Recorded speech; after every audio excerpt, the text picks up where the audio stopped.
ناظرین، حضرت انس رضی اللہ عنہ کا بیان ہے کہ حضور صلی اللہ علیہ وسلم نہ بہت زیادہ لمبے تھے نہ پست قد، بلکہ آپ درمیانی قد والے تھے، اور آپ کا مقدس بدن انتہائی خوبصورت تھا۔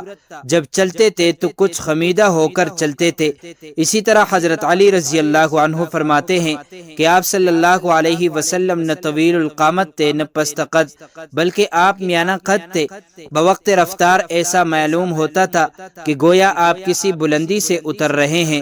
میں نے آپ کا مثل نہ آپ سے پہلے دیکھا نہ آپ کے بعد۔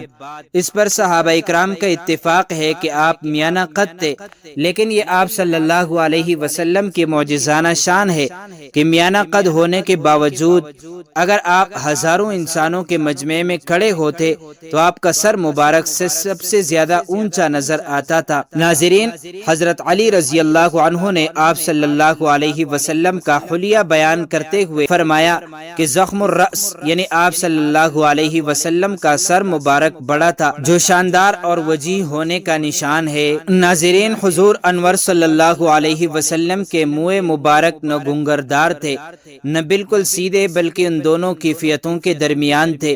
آپ صلی اللہ علیہ وسلم کے مقدس بال پہلے کانوں کی لو تک تھے، پھر شانوں تک خوبصورت گیسو لٹکتے رہتے تھے، مگر حجۃ الوداع کے موقع پر آپ نے اپنے بالوں کو اتروا دیا۔ آپ صلی اللہ علیہ وسلم اکثر بالوں میں تیل بھی ڈالتے تھے اور کبھی کبھی کنگھی بھی کرتے تھے، اور آخر زمانے میں بیچ سر میں مانگ بھی نکالتے تھے۔ آپ صلی اللہ علیہ وسلم کے مقدس بال آخر عمر تک سیاہ رہے۔ سر اور داڑھی شریف میں 20 بالوں سے زیادہ سفید نہیں ہوئے تھے۔ حضور اقدس صلی اللہ علیہ وسلم نے حجۃ الوداع میں جب اپنے مقدس بال اتروائے تو وہ صحابہ اکرام میں بطور تبرک تقسیم ہوئے، اور صحابہ اکرام نے نہایت ہی عقیدت کے ساتھ اس منہ مبارک کو اپنے پاس محفوظ رکھا اور اس کو اپنی جانوں سے زیادہ عزیز رکھتے تھے۔ حضرت بی بی ام سلیم رضی اللہ عنہا نے ان مقدس بالوں کو ایک شیشی میں رکھ لیا تھا۔ جب کسی انسان کو نظر لگ جاتی یا کوئی مرض ہوتا تو آپ رضی اللہ عنہا اس شیشی کو پانی میں ڈبو کر دیتی تھی اور اس پانی سے شفا حاصل ہوتی تھی۔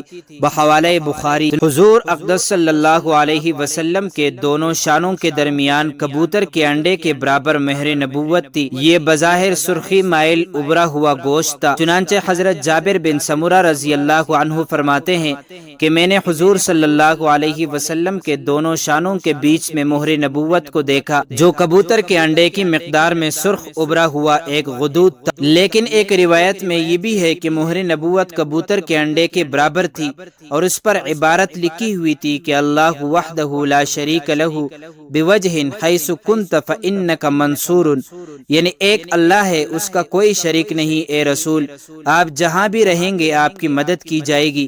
اور ایک روایت میں یہ بھی ہے کہ کان نورا یتلألأ، یعنی مہر نبوت ایک چمکتا ہوا نور تھا۔ راویوں نے اس کی ظاہری شکل و صورت اور مقدار کو کبوتر کے انڈے سے تشبیہ دی۔ ناظرین مکرم، اللہ تعالی ہمیں پیغمبر اسلام صلی اللہ علیہ وسلم سے، ان کی آل اور ان کے اصحاب سے سچی اور پکی محبت نصیب فرمائے، آمین۔ دوستو، چلتے چلتے ہمیشہ کی طرح وہی ایک آخری بات عرض کرتا چلوں کہ اگر کبھی بھی اس چینل پر آپ کو کوئی ویڈیو، قول، واقعہ، کہانی یا تحریر وغیرہ اچھی لگا کرے تو دیکھنے اور سننے کے بعد مزید تھوڑی سی زحمت فرما کر اپنے دوستوں سے بھی شیئر کر لیا کیجیے۔ یقین کیجیے کہ اس میں آپ کا بمشکل ایک لمحہ صرف ہوگا، لیکن ہو سکتا ہے اس ایک لمحے کی اٹھائی ہوئی تکلیف سے آپ کی شیئر کردہ تحریر، ویڈیو یا قول ہزاروں لوگوں کے لیے سبق آموز ثابت ہو۔ جزاک اللہ خیرا کثیرا۔ تو معزز ناظرین، امید کرتا ہوں آپ کو یہ ویڈیو اچھی لگی ہوگی۔ مزید معلومات کے لیے ہمارے چینل کو سبسکرائب کیجیے۔ اگر زندگی کے لمحات مزید باقی رہے تو آپ کے لیے ایک اور بہترین ویڈیو لے کر حاضر ہوں گا۔ تب تک کے لیے اللہ حافظ۔